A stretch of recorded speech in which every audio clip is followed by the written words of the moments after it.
Good morning, all of you. Good morning, ma'am. Is it screen is visible to all? Yes, ma'am. Okay. In previous lecture, we have started our new chapter or new bit. Name of that bit is in a hypoglycemic agent. In that bit, we have already covered what is mean by hypoglycemic agent. Then we have covered the definition of what is mean by diabetes mellitus. Nextly, what are the different types of diabetes mellitus. Then nextly, we have studied the what is mean by hypoglycemic agent. Then we have studied the classification of an hypoglycemic agent. In that first class is an hormone. Under that, we have covered the insulin that we have already covered in a previous lecture. In short, once again, I will revise that lecture. Firstly, what is mean by hypoglycemic agent? Hypoglycemic agent are the drugs or agent which are used to lower the blood sugar are called as a hypoglycemic agent. And mostly these agents are used to treat the diabetes mellitus. And diabetes mellitus, their Greek meaning is an honey or sweet substance, or their Latin meaning is an honey like substance or a sweet substance, which is known as diabetes mellitus. Then diabetes mellitus, it is characterized by the persistence, means which is characterized by the due to the deficiency or diabetes mellitus is characterized by the persistent mostly hyperglycemia, glucosuria. Then different factors are involved in a diabetes mellitus or origin of the diabetes mellitus. Firstly is in a hereditary, nextly immunological, then age, stress. There or in some cases either endogenous insulin secretion is reduced, insulin secretion is reduced, or insulin action is opposite. These factors are responsible for the diabetes mellitus. The lack or deficiency of insulin, which may be effects on the carbohydrate, proteins, and lipid metabolism. As a result, different symptoms are observed in a diabetes mellitus. For example, hyperglycemia, excessive blood sugar level, then glucosuria, excessive glucose concentration in urea, then ketonemia, ketone bodies are occur in excess amount, means higher ketone bodies occur in a blood, then ketonuria, then polyuria, polydipsia. These are the same different symptoms that can be observed in a diabetes mellitus. Then nextly, diabetes mellitus are mainly divided into a 4 types. That first type is an insulin dependent diabetes mellitus, which is also known as a juvenile onset type of a diabetes mellitus, which is mainly developed in a youth. Nearly 5 to up to total population, nearly 5 to 10% people are suffering from this type of a diabetes mellitus. Then nextly, this type of a diabetes mellitus is treated by using little or no endogenous insulin, destruction of the beta cell. Then nextly, type 2 diabetes mellitus, which is known as a non-insulin dependent diabetes mellitus. It is also known as an adult onset of a diabetes mellitus or maturity onset of a diabetes mellitus. And this type of a diabetes mellitus is mainly occur in a middle ages or elderly patient or a patient who can obese. And this type of diabetes mellitus, which is treated by using a various type of oral hypoglycemic agent. Total out of the total population, it is nearly 30 to 40% this type of a diabetes mellitus is occur in patients. This type of a diabetes mellitus occur. Then next type third is type of a diabetes mellitus is a malnutrition type of a diabetes mellitus. Then nextly, type 4 is a secondary type of a diabetes mellitus. And this secondary type of a diabetes mellitus is occurred due to the certain pancreatic disease or certain genetic syndrome. And these under that drug which may be induced to the impaired insulin secretion. This is the main basic introductory part of diabetes mellitus. Then we have studied the next part, that is a hypoglycemic agent. Their definition. What is the definition of hypoglycemic agent? The drug which are used to lower the blood sugar are called as a hypoglycemic agent. And these hypoglycemic agents are mainly divided into how many types? किती type मध्ये divide केले हायपोग्लायसेमिक agent? आवाज येतोय सगळ्यांना? 3. Okay. First type कोणता होता? Hormones. Hormones. Okay, very good. These hypoglycemic agents are mainly divided into a main three types. In that first type is an hormones. Under that examples are the insulin and its preparation and insulin zinc suspension. Then second type is an oral hypoglycemic agent, which is again subdivided into two types. First is an sulfonyl ureas. Example is an under that examples are the chlorpropamide, tolbutamide, glibenclamide. And second class is an bigonids. Example is an fenformin and metformin. Then next main third class is an plant product. Under that example is an guar gum. This is the classification of an hypoglycemic agent. Nextly, we have studied by what is mean by insulin.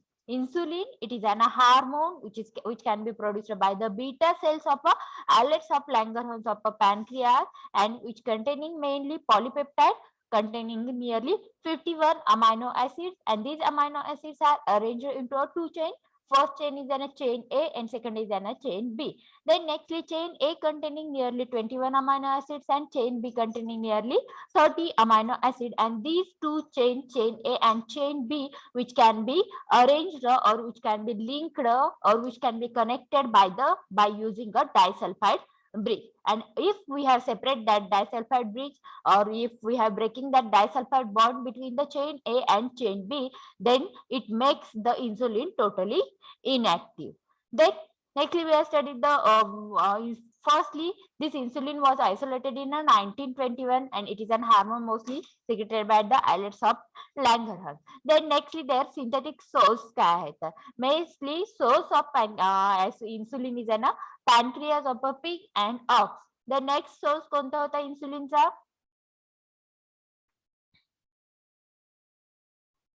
Next कोणता source होता? First होता pancreas of a pig and ox. Next source कोणता होता इन्सुलिनचा?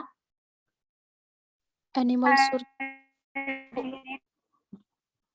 पोर्साइन insulin म्हटलं होतं आपण त्याला, porcine insulin. It is याच्यामध्ये ओनली वन अमायनो ऍसिडचा डिफरन्स आहे इन चेन बी. ते फक्त एक चेन बी मधलं एक अमायनो ऍसिड फक्त कमी आहे. तर नेक्स्ट सेकंड थर्ड सोर्स होता इन्सुलिनचा इथे ना बोवाइन इन्सुलिन. याच्यामध्ये ह्युमन इन्सुलिन आणि बोवाइन इन्सुलिन आहे, याच्यामध्ये काय तर टू अमायनो ऍसिडचा ओनली डिफरन्स आहे.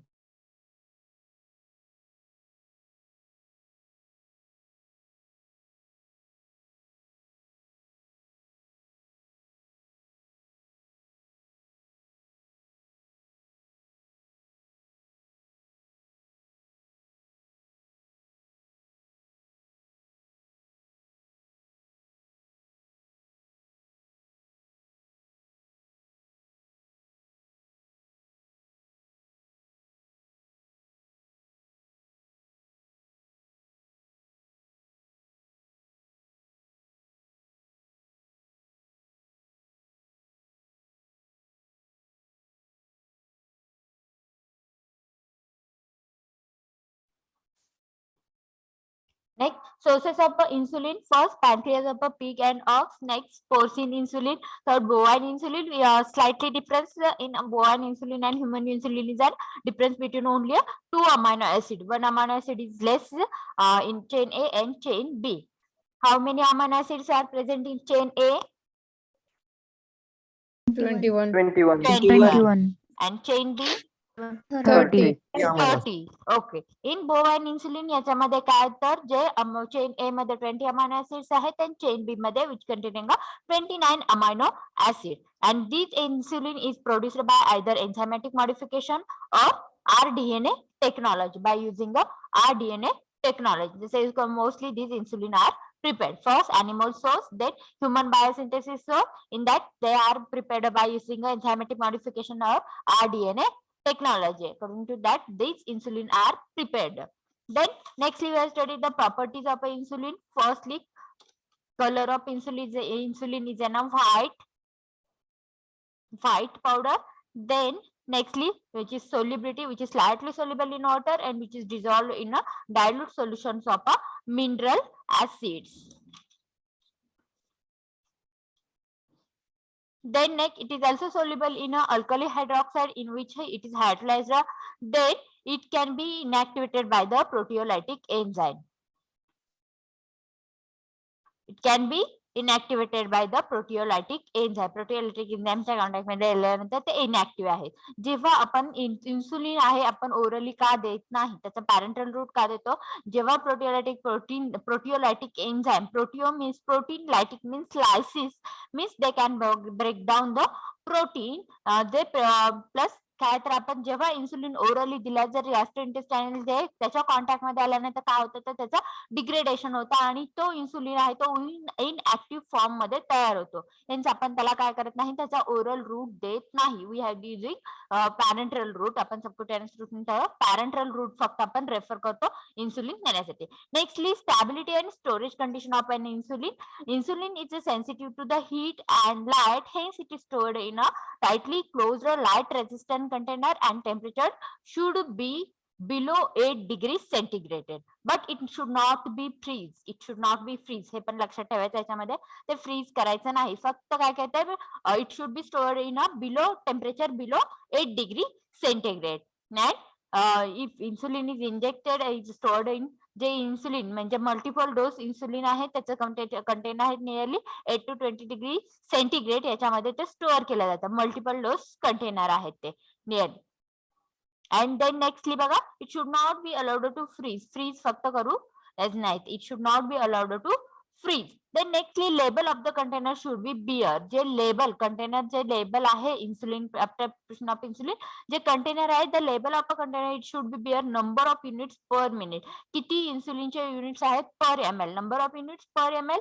Then animal source of insulin, which animal पासून, कोणत्या अॅनिमल सोर्स पासून, कोणत्या अॅनिमल पासून तो डिराइव्ह केलेला आहे, name of that animal means animal source of insulin. Then expiry date of insulin. Then storage condition with precaution. त्याच्यावर स्टोरेज कंडिशन मेन्शन केली जाते विथ प्रिकॉशन. त्याच्यामध्ये first should not be allowed to freeze. Storage condition मध्ये काय mention केलं जातं तर firstly it should not be allowed to freeze. Then second gently before the withdrawal of a dose. त्याच्यामध्ये अजून एक डायरेक्शन मेन्शन केली जाते, second gently before the withdrawal of the dose. Dose जो आहे तो विड्रॉ करायच्या अगोदर फर्स्टली स्लाइटली त्याला शेक करायचा आहे.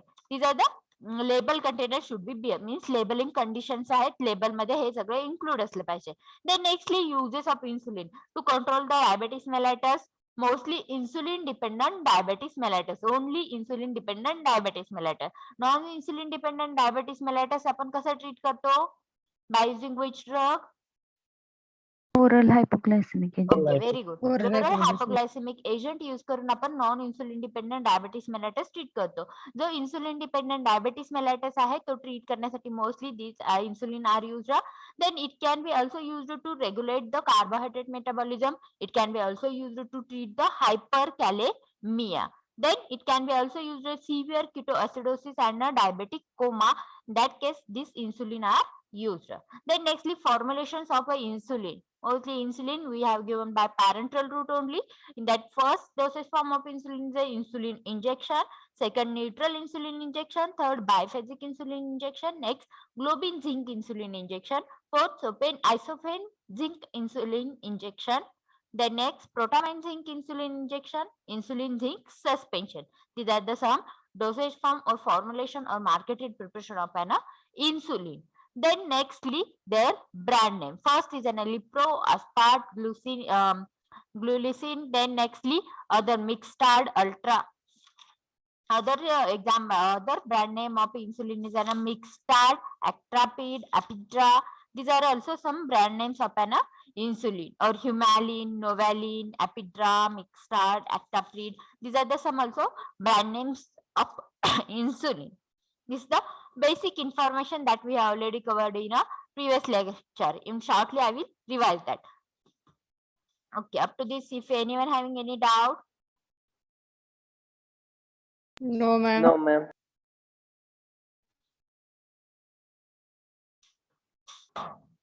Okay. Then nextly, first oral hypoglycemic agent is an chlorpropamide. This is the structure of a chlorpropamide. Wait.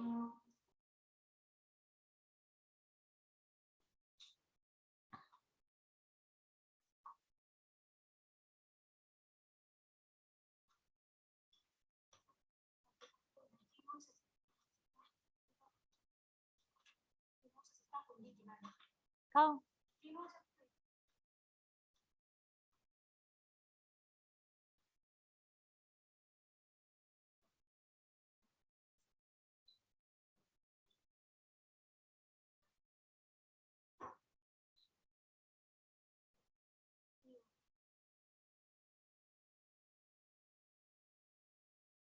Is it screen is visible to all? Yes, ma'am. Yes, ma'am.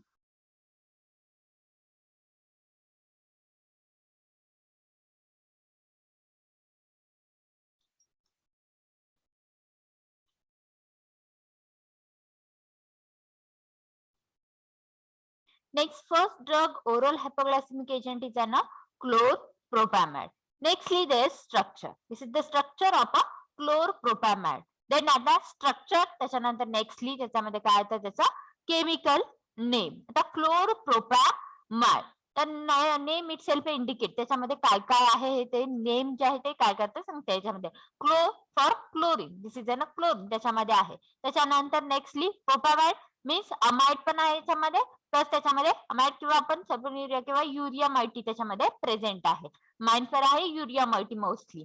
आणि nextly propane profile पण त्याच्यामध्ये काय आहे तर present आहे. आता याच्यामध्ये आता केमिकल नेम बघा याच्यामध्ये काय एन प्रोपाईल युरिया जे सेंटरचं स्ट्रक्चर आहे एन प्रोपाईल युरिया जो आहे तो काय तर बेसिक ग्रुप. कोणता एन प्रोपाईल युरिया हा कोणता ग्रुप झाला हा झाला आपला प्रोपाईल झाला. Then this is a urea moiety ही कोणती मॉइटी आहे तर युरिया मॉइटी आहे. आणि हा कोणता ग्रुप आहे हा S double bond O double bond O आहे तो कोणता ग्रुप आहे सल्फोनिल ग्रुप आहे हा. त्याच्यानंतर हे कोणतं तर क्लोरो बेन्झिन काय तर क्लोरो बेन्झिन काय तर दिसतं स्ट्रक्चर. आता याच्यामध्ये कोणतं आहेत बघा दिस इज अ हा प्रोपेन 1 2 3 कार्बन हा झाला काय झाला प्रोपेन प्रोपाईल. त्याच्यानंतर नेक्स्टली हा कोणता झाला युरिया मायटी झाला. त्याच्यानंतर हा झाला सल्फोनिल ग्रुप झाला आणि त्याच्यानंतर ही झाला क्लोरो बेन्झिन. आता हा जो एन प्रोपाईल युरिया हा एन या नायट्रोजन हा N this is an propyl and this is an urea moiety. N propyl urea which is an basic group. आपल्या अकॉर्डिंग टू रूल आपण तो बेसिक ग्रुप लास्टला घेतो. N propyl urea हा जो ग्रुप दिसतो तो N propyl urea which is an basic group. तो काय आहे तर बेसिक ग्रुप आहे. ऍज पर आपल्या रूल्स नुसार आपण basic group firstly we identify then wait a minute.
Hello, I'm audible to all.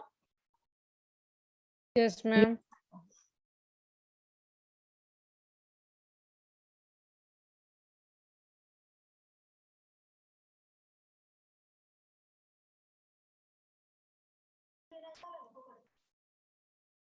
Chemical name मध्ये बघा दिस आहे ना N propyl urea which is a basic group. तो काय तर हा बेसिक ग्रुप आहे. एन प्रोपाईल युरिया किंवा आपण 3 प्रोपाईल युरिया पण म्हणू शकतो. यातला कार्बन नंबर 1 2 3 हा कार्बन नंबर 3 त्या कार्बन नंबर 3 वरती काय तर दिसतंय ना प्रोपाइल युरिया, हा काय तर त्याच्यामधला हा ग्रुप असणार आहे प्रोपाइल युरिया. मग त्याच्यामधला हा एक बेसिक ग्रुप असेल किंवा हा नायट्रोजन असेल एन प्रोपाइल युरिया, हा बेसिक ग्रुप. एन फॉर आपण N1 आणि N4 सबस्टिट्यूशन आपण इथं काय करतो यूज करतो, N1 आणि N4 सबस्टिट्यूशन यूज करतो.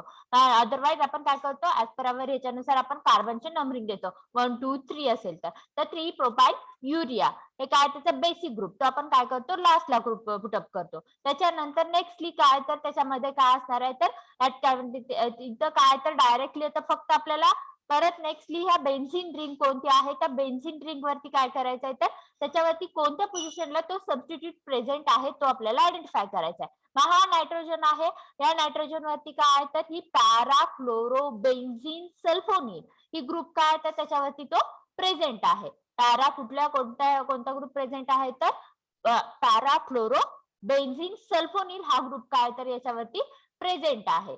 पोझिशन आता याच्यामध्ये कार्बन नंबर 1 2 3 आपण कोणत्याला देतो अकॉर्डिंग टू दॅट, तर त्याच्यानुसार काय तर हा ग्रुप प्रेझेंट आहे हे आहे. आता इथून आपण प्रोपाइल युरिया जो आहे तो प्रोपाइल युरियाला आता नंबरिंग कुठून देतोय त्याच्यानुसार अकॉर्डिंग टू दॅट. जर आपण आता 1 2 3 दिलं तर इथं काय तर हा युरिया प्रेझेंट आहे, किंवा आपण याचा युरिया बेसिक घेऊन याचा 3 नंबरच्या युरियातल्या त्या कार्बन नायट्रोजन जो आहे 1 2 3 जर आपण त्याला नंबरिंग दिलं according to that at 3 number पोझिशनला काय असणार आहे प्रोपाइल ग्रुप असणार आहे. आपण फक्त नंबरिंग ऍज पर रूल्स नुसार आपण नंबरिंग द्यायचं आणि त्याच्यानुसार फक्त अल्फाबेटिकली ग्रुप त्याच्यामध्ये पुटअप करायचंय. आता याच्यामध्ये ऍज पर नायट्रोजन घेतला आपण तर इकडे ह्या एन प्रोपाइल युरिया प्रेझेंट आहे, इकडे काय या नायट्रोजन वरती असणारा para chloro benzene sulphonyl group present आहे. अकॉर्डिंग टू दॅट आपण काय घेतलं त्याचं नंबरिंग घेतलं. आता याच्यामध्ये हे फर्स्ट केमिकल नेम दिसतंय त्याच्यामध्ये काय मिस्टेक आहे का, कोणाच्या लक्षात आली का?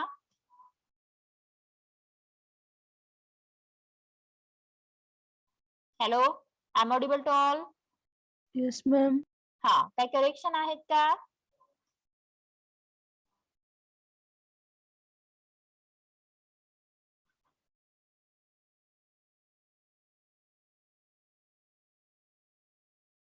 आहेत का काय करेक्शन? स्ट्रक्चर दिसतंय सगळ्यांना?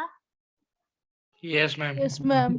ओके, केमिकल नेम काय आलं 1 in bracket para chloro benzene sulfonyl bracket complete 3 propyl urea, हे काय झालं त्याचा केमिकल नेम आपण ऍज पर रूल्स नुसार आपण घेतलं. आणि त्याच्यानंतर दुसरा सेकंड जो आहे N for N1 N4 substitution आहे आपलं N in bracket para chloro benzene sulfonyl हा झाला substitute, then N propyl urea हा काय झाला त्याचा केमिकल नेम झालं. हे दोन काय झाले दोन केमिकल नेम दोन वेगवेगळ्या टाईपने केले आपण. त्यातला जो फर्स्ट आहे त्याच्यामध्ये काय चेंजेस वाटतात का?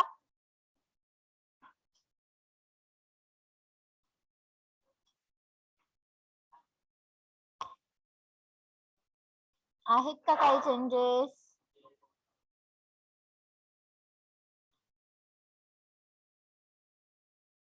किंवा अदर एखादा वे आहे का? Okay, let it be. जर आता आपण हा कार्बन नंबर 1 2 3 घेतला तर ऍट इथं काय दिलं केमिकल नेम मध्ये ऍट कार्बन नंबर 1 वरती काय दाखवलेलं आहे तर पॅरा क्लोरो बेन्झीन सल्फोनिल दाखवलाय. करेक्ट आहे का?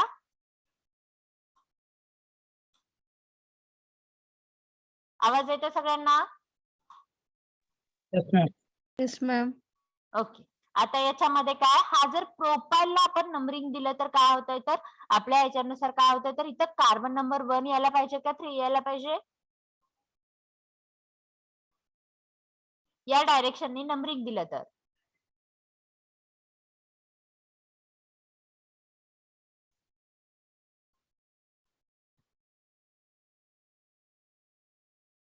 कोणाचंच लक्ष नाही. ओके बघा, आता जर आपण या डायरेक्शननी या प्रोफाइल पासून जर आपण नंबरिंग द्यायला स्टार्ट केलं, जर प्रोफाइल आपण बेसिक ग्रुप म्हणून तर आपलं हे प्रोफाइल काय यायला पाहिजे लास्ट यायला पाहिजे द युरिया यायला पाहिजे. पण इथं काय 3 प्रोफाइल युरिया लास्टला घेतला. मग आता बेसिक ग्रुप कोणता येणार याच्यातला?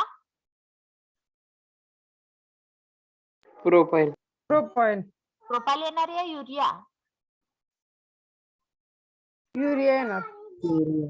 युरिया येणार. ओके, आता त्याच्यात आपण परत त्याला नंबरिंग दिलं नायट्रोजन 1 तर जर 2 3 दिला तर यातला हा जो कार्बन नंबर 1 हा ना सॉरी नायट्रोजन आहे त्याला 1 नंबरिंग दिलं त्याच्यावरती काय असणार तर हा सबस्टिट्यूट असणार आहे पॅराक्लोरोबेन्झीन सल्फोनिल. त्याच्यानंतर 2 3 नंबर नायट्रोजन आहे त्याला काय असणार आहे दिस इज अन प्रोपाइल आणि this is an urea moiety. This the chemical name.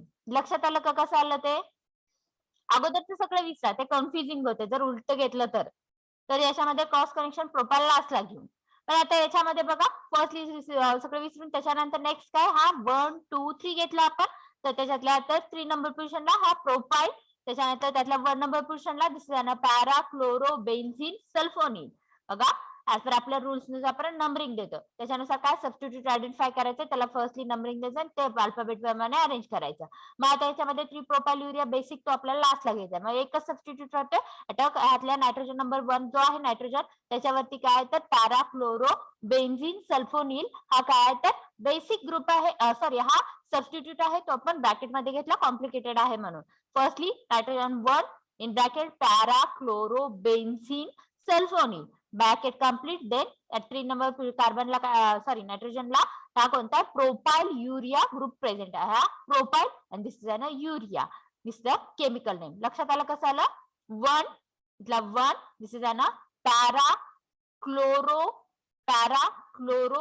Benzene sulfonyl bracket complete 3 नंतर इथं प्रोपाइल हा प्रोपाइल आणि this is an urea moiety. Then next आहे आपलं नायट्रोजन नुसार according to our N1 and N4 substitution नुसार N starting in bracket हा N then bracket para chloro benzene sulfonil bracket complete then N propyl urea. This is the chemical name. File chemical name chlorpropamide's 1 in bracket para chloro benzene sulfonil bracket complete 3 propyl urea. Another chemical name is N in bracket para chloro benzene sulfonil bracket complete N propyl urea. This is the chemical name. Nextly properties are color white crystalline powder, odor odorless, tasteless, color white crystalline powder, odor odorless, tasteless, then solubility insoluble in a water but soluble in a alcohol and alkali hydroxide. Solubility insoluble in a water but soluble in a alcohol and alkali hydroxide. Solubility काय which is insoluble in a water but soluble in a alcohol and alkali hydroxide. Then the storage condition it is stored in a well closed container. Storage condition काय it is stored in a well closed container. This is the physical property.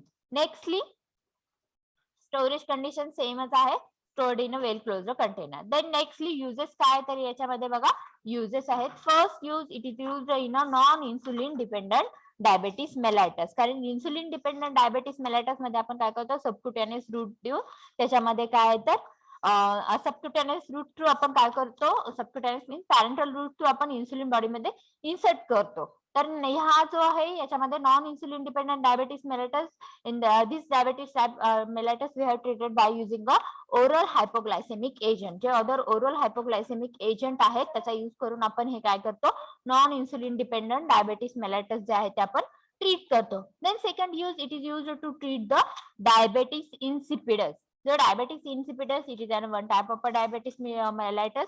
In this is disorder related to the increased urine excretion and kidney does not absorb the water and its function of kidney is abnormal. त्याच्यामध्ये काय तर anti diuretic hormone जे आहे त्याचं काय होतं तर hypothalamus जो आपण ब्रेन पार्ट आहे त्याच्यामध्ये जे अँटी डायुरेटिक हार्मोन जे आहे ते सिक्रीट करतं due to the kidney that cannot be absorb the water and urine becomes more concentrated. Means kidney जे आहे ते काय करते वॉटर जे आहे ते ऍब्सॉर्ब करत नाही त्यामुळे काय होतं तर कॉन्सन्ट्रेटेड युरिन फॉर्म होतं आणि ते काय होतं ते कॉन्सन्ट्रेटेड युरिन फॉर्म होतं इन दॅट त्याला त्या टाइपच्या डायबिटीसला काय म्हटलं डायबिटीस इन्सिपिडस. आणि त्याच्यामध्ये एक्सेसिव्ह काय असणार आहे तर ग्लुकोज लेवल त्याच्यामध्ये असणार आहे ते जे कॉन्सन्ट्रेटेड युरिन आहे त्याच्यामध्ये एक्सेसिव्ह अमाउंट मध्ये ग्लुकोज लेवल असणार आहे आणि ती बॉडीच्या बाहेर एक्सक्रीट केली जाते त्यामुळे काय होतं तर हायपोग्लायसेमिक इफेक्ट जो आहे तो ऑकर होतो. या टाइपचे जे डायबिटीस मेलायटस आहे which is non as diabetes insipidus त्याच्यामध्ये काय तर किडनी फंक्शन जे आहे ते डज नॉट म्हणजे प्रॉपर किडनी फंक्शन परफॉर्म होत नाहीत. मीन्स काय होतं, जे किडनी जे आहे जे वॉटर ऍब्सॉर्ब करतं ते वॉटर ऍब्सॉर्ब करत नाही. त्याच्यामुळे त्याचा रिझल्ट काय होतो, तर किडनीमध्ये जे काय मोर कॉन्सन्ट्रेटेड युरिन फॉर्म होतं. आणि त्या मोर कॉन्सन्ट्रेटेड युरिन मध्ये काय असतात, एक्सेसिव्ह अमाऊंट मध्ये अँटी डायुरेटिक हार्मोन आहे that can be secreted by the hypothalamus. Hypothalamus मध्ये ते सिक्रेट झालेलं असणार आहे आणि ते पण लोअर कॉन्सन्ट्रेशन मध्ये असणार आहे. Along with that it can also containing excessive concentration आपण ग्लुकोज लेवल. त्याच्यामध्ये ग्लुकोज पण एक्सेसिव्ह अमाऊंट मध्ये असणार आहे आणि ते बॉडीच्या बाहेर काय केलं तर एक्सक्रीट केल्यानंतर, बॉडीच्या बाहेर काय एक्सक्रीट केल्यानंतर काय होतं तर हायपोग्लायसेमिक इफेक्ट जो आहे तो फॉर्म होतो. आणि त्या टाईपच्या डायबेटीसला काय म्हटलं जातं, डायबेटीस इन्सिपिडस म्हटलं जातं. आणि तो ट्रीट करण्यासाठी ऑल्सो हा क्लोरप्रोपॅमाइड ड्रग यूज केला जातो. First non insulin dependent diabetes mellitus treat करण्यासाठी, सेकंड जो आहे तर डायबेटीस इन्सिपिडस जो आहे तो ट्रीट करण्यासाठी.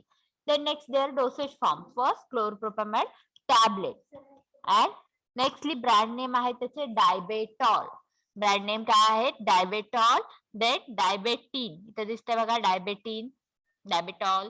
Then chloroformin, these are the brand names of an chlorpropamide. काय brand name, Diabetol, Diabetin and chloroformin. These are the brand names of an chlorpropamide. Okay, up to this, if anyone having any query? No, ma'am. No, ma'am. No, ma'am. Okay, then next second drug is an tolbutamide. Tolbutamide, there physical properties बघा, color white slant powder, odorless, solubility which is insoluble in water but soluble in alcohol and sodium hydroxide or a dilute mineral acids. Then storage condition same, it's stored in a well closed container. Then uses same, first used in a non-insulin dependent diabetes mellitus. Then it can be used for the substitute for other hyperglycemic agent. Means the other hyperglycemic agent आहेत according along with that hyperglycemic agent it can be used combination form मध्ये हा त्या other hyperglycemic agent मध्ये पण use केला जातो. Then their dosage form tolbutamide tablet form. Then nextly brand name काय आहेत बघा त्याचे, tolbutamide tablet form. brand name आहे tolbutam and रास्टिनोन. हे काय तर त्याचे ब्रँड नेम. इथं हिअर ज्यांना रास्टिनोन ब्रँड नेमचा ड्रग आहे. इमेज दिसते सगळ्यांना. Okay, here is Yes, a Rastinon brand name. And then tolbutamide tablets, इथं दिसते 500 mg tolbutamide tablet. Brand name tolbutam and Rastinon. हे काय त्याचे टॉलब्युटामाइडचे ब्रँड नेम आहे. तर डोसेज फॉर्म टॉलब्युटामाइड टॅबलेट. बाकी physical property, storage condition, uses same as like a chlorpropamide. Then next drug, third drug is an phenformin. हा कोणत्या कॅटेगरीचा एक्झाम्पल आहे, कोण सांगताय? Bigonidyl. Bigonidyl. Okay, very good. बायगॉनिक कॅटेगरीच्या अंडरचं हे काय एक्झाम्पल आहे. This is the structure of an phenformin. आता हा कशा स्ट्रक्चर आहे, तर हे फिनफॉर्मिनचे स्ट्रक्चर आहे. तर याच्यामध्ये काय तर बायगॉनिल मॉइटी जी आहे ती बायगॉनिल मॉइटी काय तर जी त्यांना बेसिक ग्रुप, त्याच्यामध्ये काय तर ती बायगॉनिल मॉइटी जी आहे ती कोणती, तर ती बेसिक मॉइटी आहे. आता हे बायगॉनिल मॉइटी कोणती आहे, हा जो नायट्रोजन दिसतोय सगळ्यांना, ह्या नायट्रोजन पासून हा जो मॉलिक्युल दिसतोय तो काय तर टोटली बायगॉनिल मॉइटी आहे. काय तर बायगॉनिल मॉइटी आहे. फक्त आता काय केलं जातं तर या नायट्रोजन वरला कार्बन आणि R2 ग्रुप इथून रिप्लेस केला जातो आणि या नायट्रोजन वरले एक 2 हायड्रोजन आहेत ते वेगवेगळ्या ग्रुपने रिप्लेस केले जातात. या नायट्रोजन वरचे 2 हायड्रोजन आणि या नायट्रोजन वरचे दोन्ही हायड्रोजन वेगवेगळ्या ग्रुपने रिप्लेस केले जातात याच्यामध्ये. आता नेक्स्टली काय बघा, हे फिनफॉर्मिनचे स्ट्रक्चर आहे. आता फिनफॉर्मिनचे स्ट्रक्चर मध्ये काय तर 2 पॅराफ्लोर, फिनाइल ही याच्यामध्ये बेसिक ग्रुप आहे. याच्यामध्ये कुठला फिनाइल याच्यामध्ये प्रेझेंट आहे त्यामुळे त्याला फिनफॉर्मिन म्हटलेला आहे. बायगॉनिल हा मॉइटी काय तर त्याच्यातला बेसिक ग्रुप आहे. हा बायगॉनिल मॉइटी दिसतोय तो काय आहे तर बेसिक आहे आणि त्याच्यानंतर जो फिनाइल रिंग याच्यामध्ये प्रेझेंट आहे त्यामुळे फिनफॉर्मिन याचं नाव स्टार्ट झालेलं आहे. आता नंबरिंग द्यायचं आपल्याला, याला 1, देन नेक्स्ट 2, 3, 4 आणि 5 आपण काय केलं नंबरिंग दिलं. तर बघा हा हायड्रोजन याला 1 दिलं, देन 2, 3, 4, 5 आपण नंबरिंग दिलं. आता त्यातला ह्या नंबर 1 आहे त्या नंबर 1 वरती काय तर दिस इज अन इथाइल, इथं काय हा CH2 हा काय तर इथाइल ग्रुप प्रेझेंट आहे त्याच्यामध्ये. कोणता ग्रुप आहे? CH2 हा इथाइल ग्रुप प्रेझेंट आहे आणि ही कोणती रिंग आहे तर फिनाइल रिंग प्रेझेंट आहे. काय बघा, इथाइल ग्रुप आणि फिनाइल रिंग प्रेझेंट आहे. तर केमिकल नेम आपल्याला राईट डाऊन करायचं आहे. याचं केमिकल नेम काय येणार?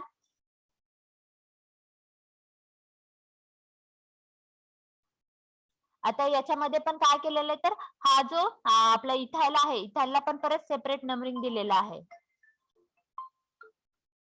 Weight a minute.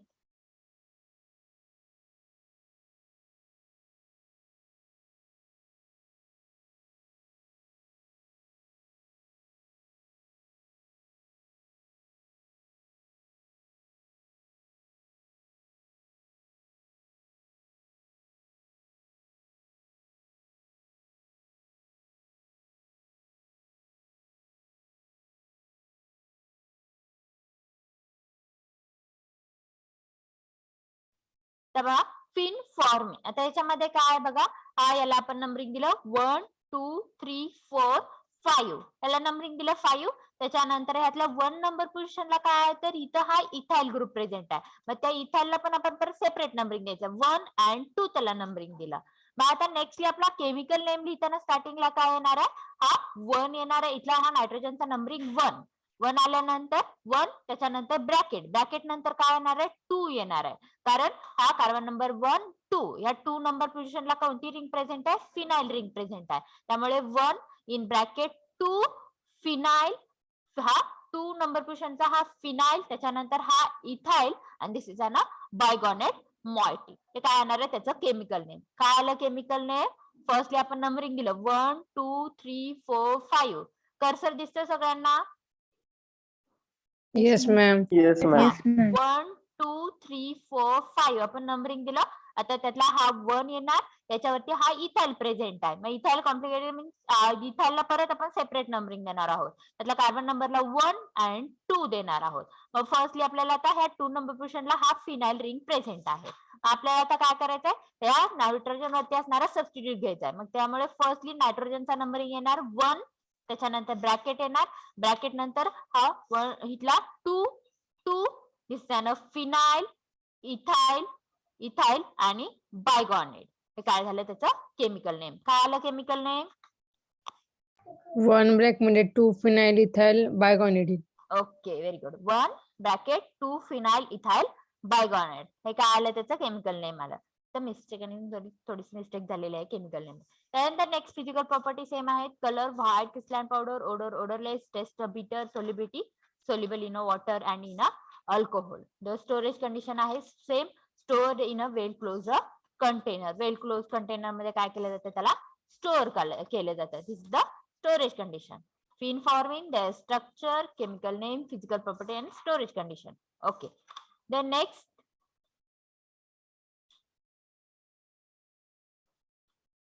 uses same आहेत काय? It is used to treat the non-insulin dependent diabetes mellitus. Then second, used to reduce the blood cholesterol level in a maturity of onset.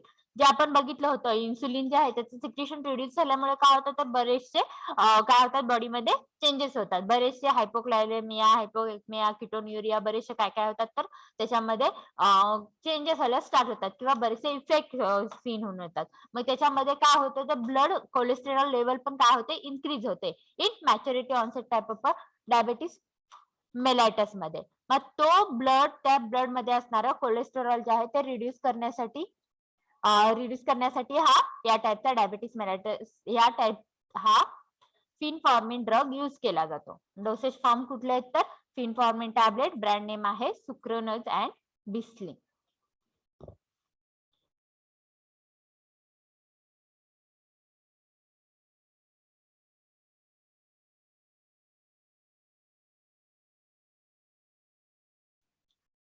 बिस्लिम हे काय त्याचं brand name आहे फिनफॉर्मिन ड्रगचं. Okay, फिनफॉर्मिन मध्ये कुणाला काही doubt आहे का? No, ma'am. No, Okay. ma'am. Then we will stop here.